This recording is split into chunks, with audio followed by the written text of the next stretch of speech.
How y'all doing? It's Kamar, the founder of Believer. This is the fourth episode of Believer Podcast. I'm here with my guy Jay. How you doing, man? I'm good, man. Appreciate you for having me. Of course, man. Of course. So first off, just kind of introduce yourself and tell the people a little bit about your story and that kind of thing. Just get so people can get to know you. Yeah, so like you said, my name is Jaydon Cole. I live around the Milton area. We know each other from, I guess, just basketball in general. We work out with Champ, 3P, so we've gotten to bond a little bit over that. But from the Milton area, went to Kings Ridge for 7 to 8 years, transferred over to Milton my last season, just finished my freshman year at Mercer University. So also bonded over that. Kamar went there. And then just transferred, and I'll be going to the College of Coastal Georgia next year over in Brunswick, St. Simons area. But just excited to be here. Thank you again for having me. And yeah. No, I appreciate you coming, man. So from Mercer, what did you kind of learn at Mercer through your first college year? And like what do you say a year in the life of a college basketball player was? Yeah, definitely. I learned a lot. I got the privilege to be behind some really, really good players, some older veteran players, and Baraka Koji, Zaire Williams, Kyle Cuff Jr., Quentin Perkins. A lot of different stories, a lot of different places that they've played. And so being able to be behind all those guys, I feel like I was just able to learn a little tweaks that I could add to my game. And also just being able to watch them throughout the game, understanding like, oh, what's a good time to do this? When's a good time to do that? I was able to pick up a lot of those things. How to handle referees, because that's a big thing now, especially with all the foul baiting and stuff going on, learning how to handle the refs. But just little things like, oh, if a person's screening you this way, like this is a little like hint on how to get through it or something like that. So the biggest thing is just honestly asking questions. I feel like I was able to pick a lot of my teammates' brains to just learn a lot that will honestly make me a better player in the future. The life of a college athlete, it's a lot. It really is. People talk about it all the time and you probably just like think, oh, it's like, oh, I'm good, I can do it. It's very easy, but it's really not. Especially at Mercer, I know you probably know, but like you're not allowed to do online classes up until a certain year. So I was 2 classes in the morning, straight into weights, straight into practice, having to go to a class after practice, trying to figure out when I can go eat because I only have 15 minutes in between. So really it's just everyone talks about it, but time management. Not me necessarily, I didn't have a huge problem with it, but like I know other people that have struggled with that. So really just time managing, setting like your calendar of this is what I want to do, this, and just following it and then staying consistent. Having to find other times to go get in the gym because when you're not playing a lot and you are trying to play, you have to find out a time to go get better while everyone else is not. So the really biggest thing is just time management, making sure you're still locked in on your grades. But yeah, that's probably the biggest thing I learned is just how to be resilient. I think that's the biggest thing when you're going through a period of time where you're not necessarily getting what you want. How to overcome that is the biggest thing. Yeah, so also with Mercer, outside of basketball, what did you like of Mercer and Macon, and like what was the community there like? Did you enjoy being at Mercer? Did you enjoy being in Macon, or what were your thoughts on that? Yeah, Macon's an interesting place For to sure. say the least. A lot of very interesting people. I will say that Mercer is a place where you won't enjoy it if you don't put yourself out there. It's one of those places that like you could be the person that just goes to class with your hood on and headphones in, go to class and then leave. And for an athlete that might be okay because you have teammates that you can hang out with and stuff like that. But for me, if you actually like insert yourself into the community will get back to you. And that's something that I feel like I did. And in one of my classes, I don't know if you had to take it, the LSK class, where you had to do like community service. I don't think we first had that semester. when I was there. So like, yeah, like all athletes, we had to do 12 hours of community service. And it was great for me because I was able to go out into the community, talk to the people in the Macon community and community surrounding, talk to them about basketball, tell them to come out to our games, go to schools and greet the kids as they come in. Hey, we have a game tonight, like come out and see us. And then they come, we give them autographs, stuff like that. So honestly, I feel like I had a good year. I like the Macon community. There's a lot of different restaurants, places that are very friendly, that are very supportive of the Mercer athletes. And so I think with that, I was able to develop some pretty cool connections while I was there. Oh, that's good. So with that time, what is one thing you would go back and tell your younger self? Like if there's something that you had in mind or that your younger self that you know you want to do, what is something that you would tell your younger self? Like specific to Mercer or just like in general, In my general. younger self? And you're younger, you had to go back, you went through everything you've gone to get to the point to where you are now. What is something you would go back and tell your younger self today? Tell my younger self. That's a good question. Probably a couple things. One, to just continue to trust in the process that God has for me. I'm a big faith guy, and I just believe that God has me on a path that I'm supposed to be on. Probably to continue to let the obstacles happen and get through them. Don't try and prevent things from happening because the obstacles are what make you into the person that you're going to be. And to just be grateful for all the opportunities you get. Stay even keeled. Don't get too high. Don't get too low because there's going to be doubters. There's going to be haters. But there's also going to be a lot of supporters and people who believe in you. But the biggest belief that you can have, I know that's like the whole point of the brand as Belvr, is to believe in yourself. And I think that's the biggest thing that I'll continue to tell my younger self, especially the person that I am, is that you have to believe in yourself more than any other person because everyone is going to be a little bit selfish. They want to see themselves succeed. Yeah. So you need to make sure that you're putting yourself first and knowing that like you can do whatever you want to set out to do. And I think I'm a perfect testimony of that. Is most people probably didn't look at me and think I was going to go play Division I basketball, but I was able to do that. So Facts. That's a big thing. Is believing in yourself and believing that you can do it. So I heard you say a couple words there. What is the word believer? What is the word faith? And what does the word hard work mean to you? Yeah. So Belvr, I'll start with that. Belvr is just I feel like to me, it's like just this inner belief that like you can do something, whatever that thing is to you. I think it's just there's no doubt in your mind that you can go out and do something. I think that's just the biggest thing. I think that's also something that you can display on others as well. I think that having belief in other people is something that is very beneficial. In my life, I feel like the people that have believed in me have pushed me to go so much farther that I feel like now as I look at the younger kids that are coming to champ and things like that, trying to instill in them that like we believe in you as the next group of people coming up. I think that's something that will obviously help them to then go past what we've done. Facts. The other words, faith and hard work. Faith and hard work. Faith, that's a big thing for me in my life and just my family. I've been raised in a Christian household where faith is just believing in something when you maybe you don't even see it. Like I use God and Jesus as my example. Like I haven't seen Jesus in flesh form, but like I believe and I have faith that like he is here for me with the Holy Spirit and things like that. And so I kind of can relate that to basketball and just like having faith that I can continue to keep going and doing what I want to do and aspire to achieve my dreams.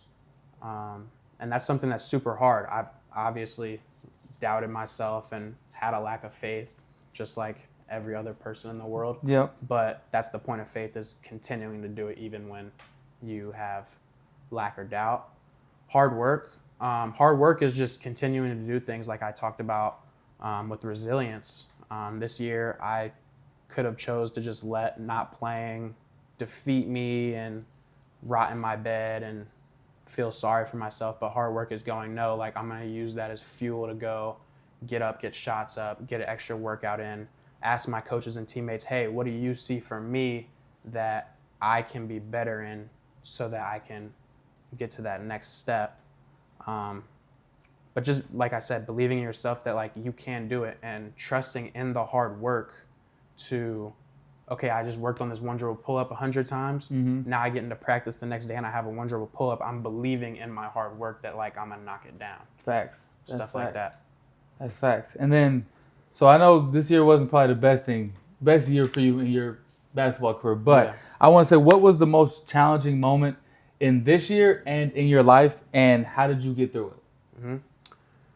The most challenging part about this year is probably just the fact that I knew that in my head and in my brain that I was somebody that could have helped. And like knowing my ability, knowing that like, oh, I can do this thing and not being given that chance. And that's like that has nothing to do with like me not liking coaches, teammates. Like I love all my coaches, all my teammates. I was able to learn what I needed to learn in order to be a better basketball player. Yeah. But I think that was just the biggest challenge that I had to get through is like, I'm sitting here in practice and I'm looking at it and I'm going, wow, like I feel like I can help the team. And that's just something I had to work through. And I think my teammates were actually a big reason why I was able to work through that is because my teammates, best group of teammates I've ever had in my entire life. They're so supportive. We're always laughing, always joking. I had multiple teammates that like, hey, like, I need to talk. Can we go get some food and just talk about life? I think that was a big thing that I saw in a difference between high school teammates and college teammates is I was the youngest player on my team. We had 24, 25-year-olds who have gone through so much more than I've gone through. And I'm able to just pick their brain and they're able to give me advice on what they have been through. And honestly, I think that was the biggest thing that kind of lifted me through that.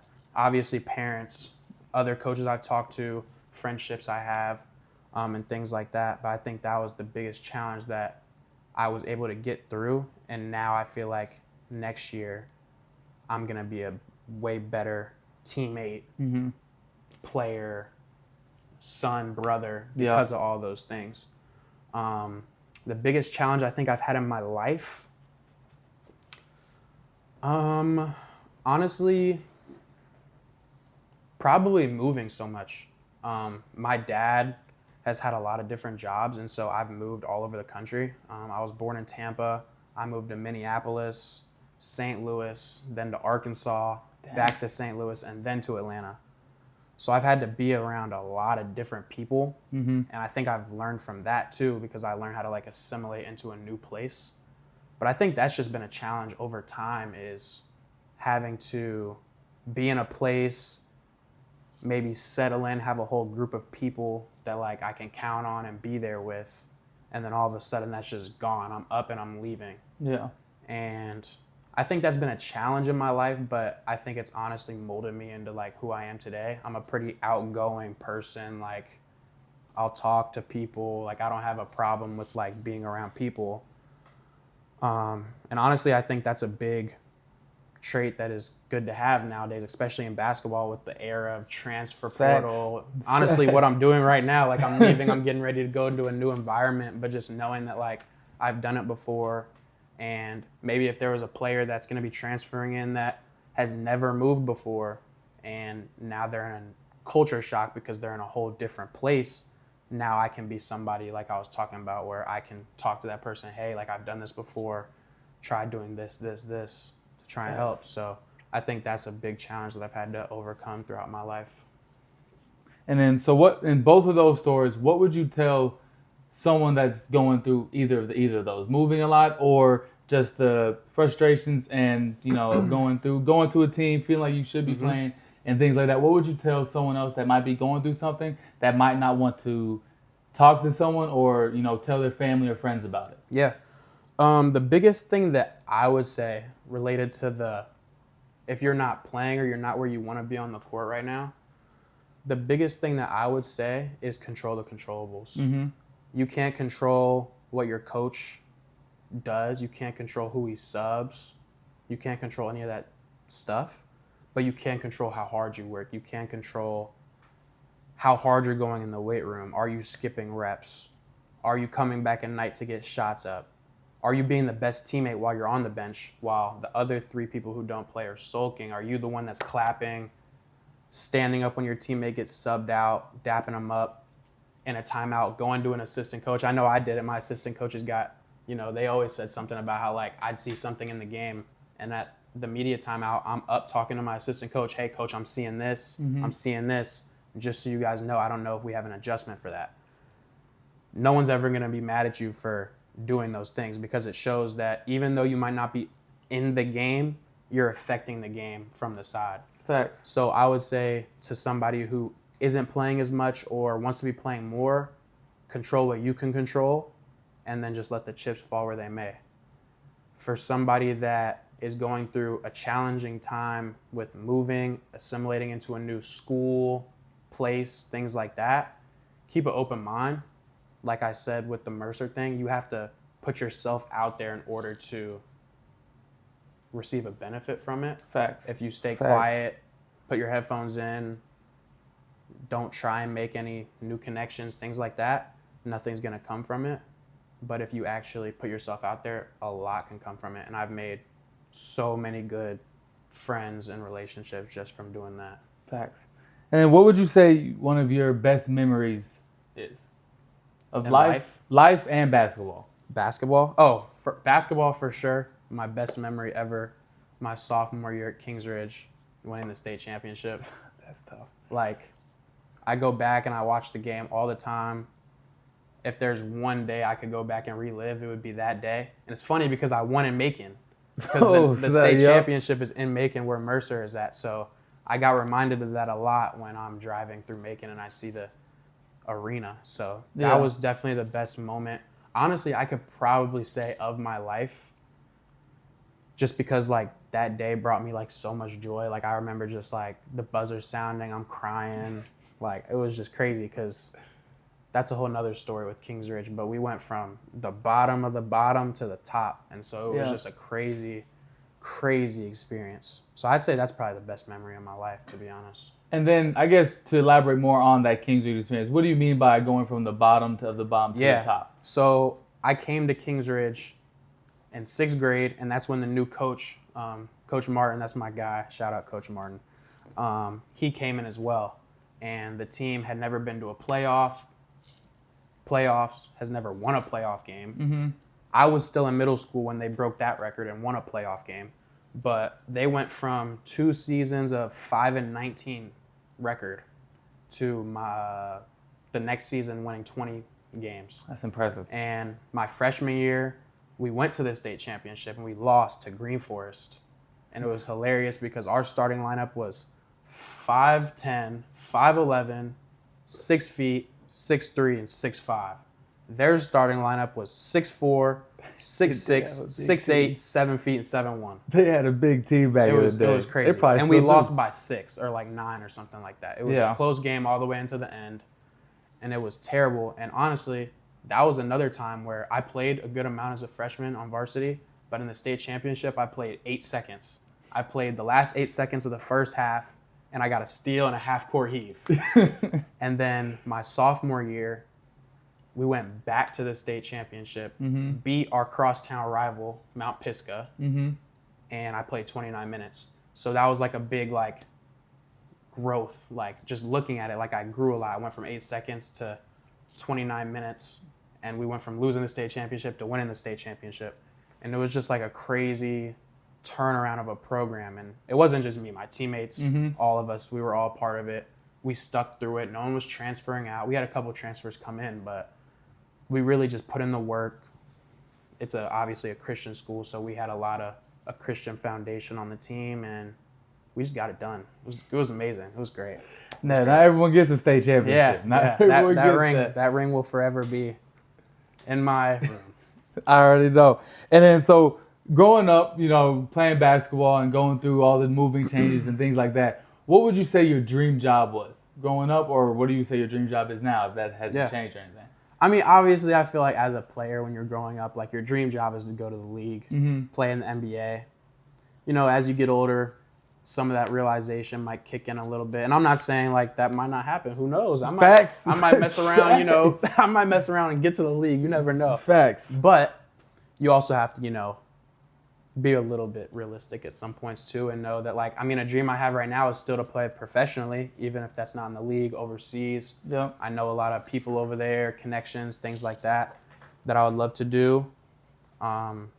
If not, I know I've explored maybe being a coach one day, Yep. Hey, you will fall in love with it. As a point guard, you're used to coaching on the floor.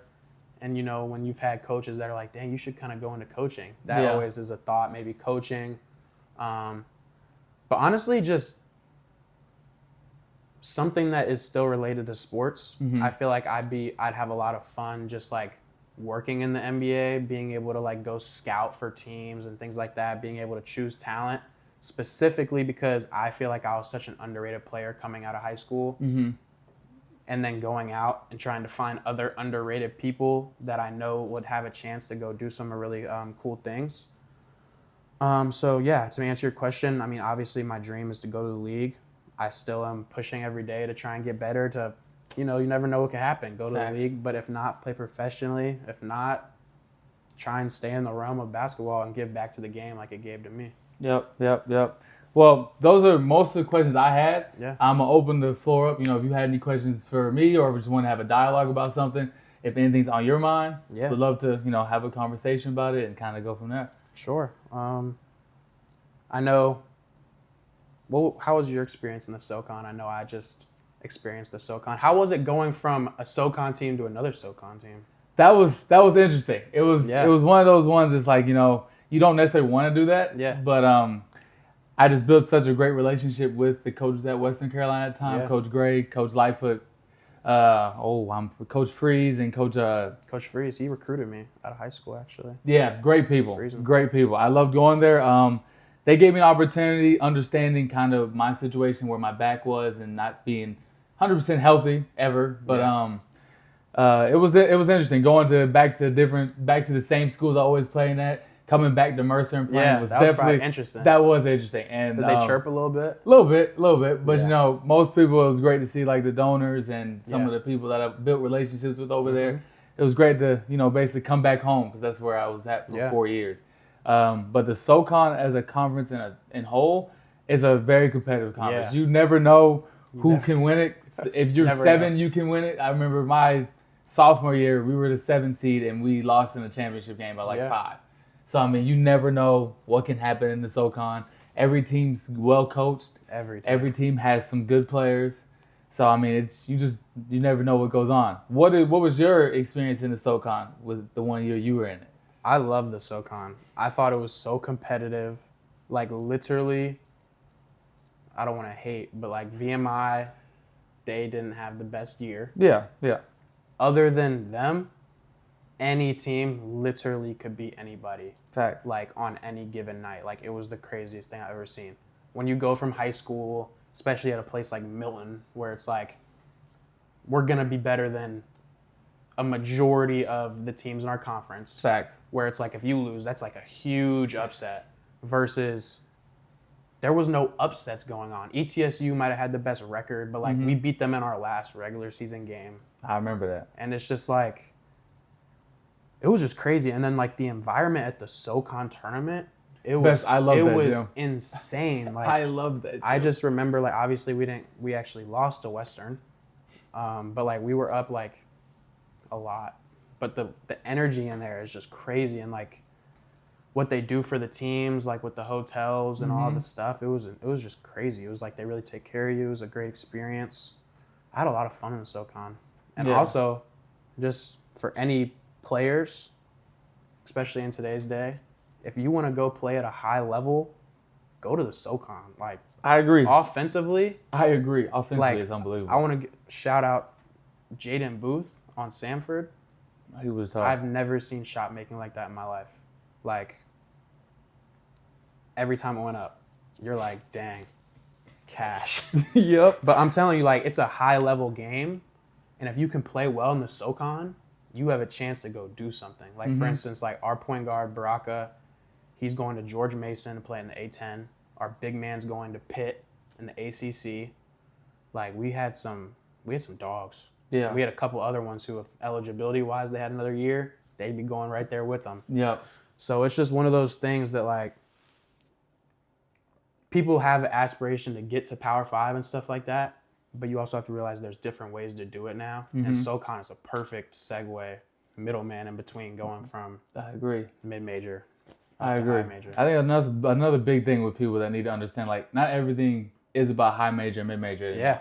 Because mid majors are not super far off as telling you, like 10, 15 years I'm ago. telling you, There's a it's big not, difference. It's not close. We played Tennessee this year, first game of the season. We lost by 15, and we shot 2 for like 18 from 3.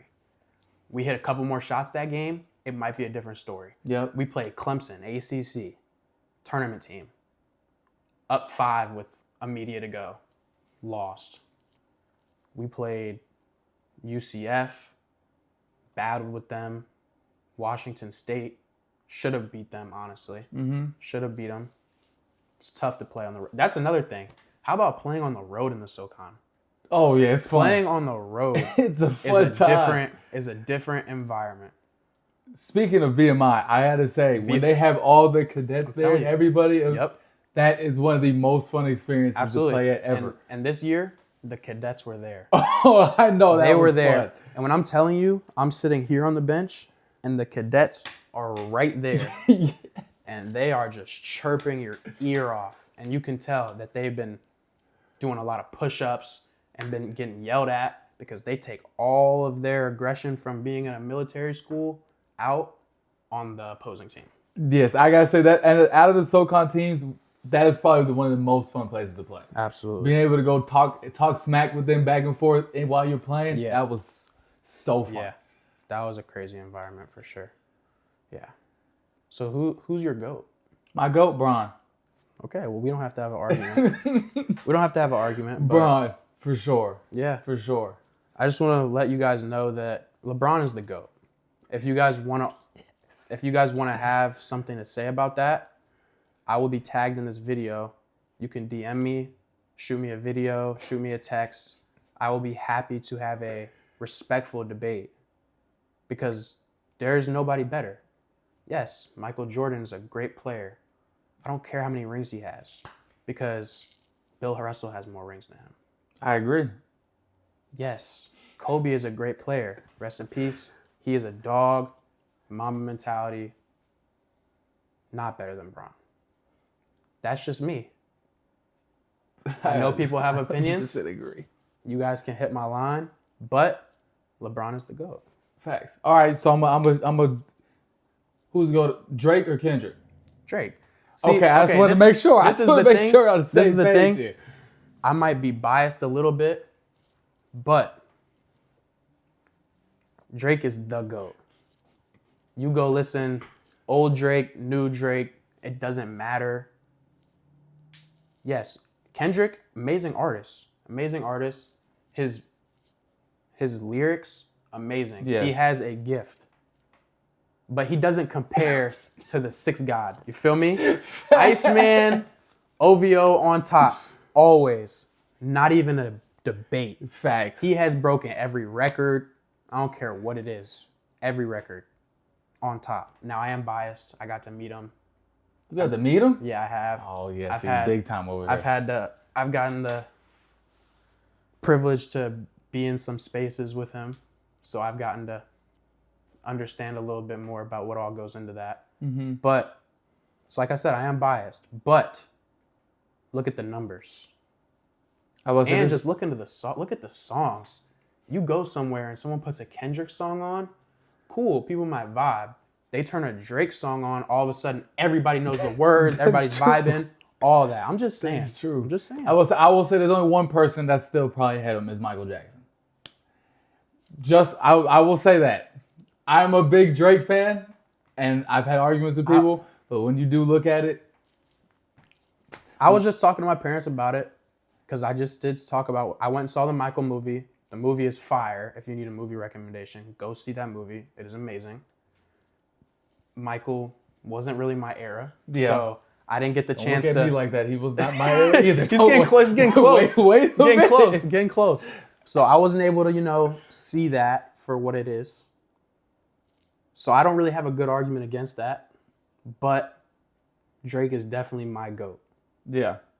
Now, obviously, I hear my parents talk about it. Michael Jackson, there's no one like him ever. Great. But there's also no one ever going to be like Drake. I agree. Fact. And YB's up next. All right. Here we go. But yeah, no. If you have anything else that you want to talk about? I think I'm good. I want to thank you for having me. Of course, man. I appreciate great. you for coming out, man. Yeah. I appreciate you also for supporting. Yeah, absolutely. I appreciate that. Absolutely. Anything I can do to help. Yeah. Well, I appreciate you for coming up. Appreciate you. Yes, sir. Yep. All right, bet. If this didn't record, I'll shoot myself.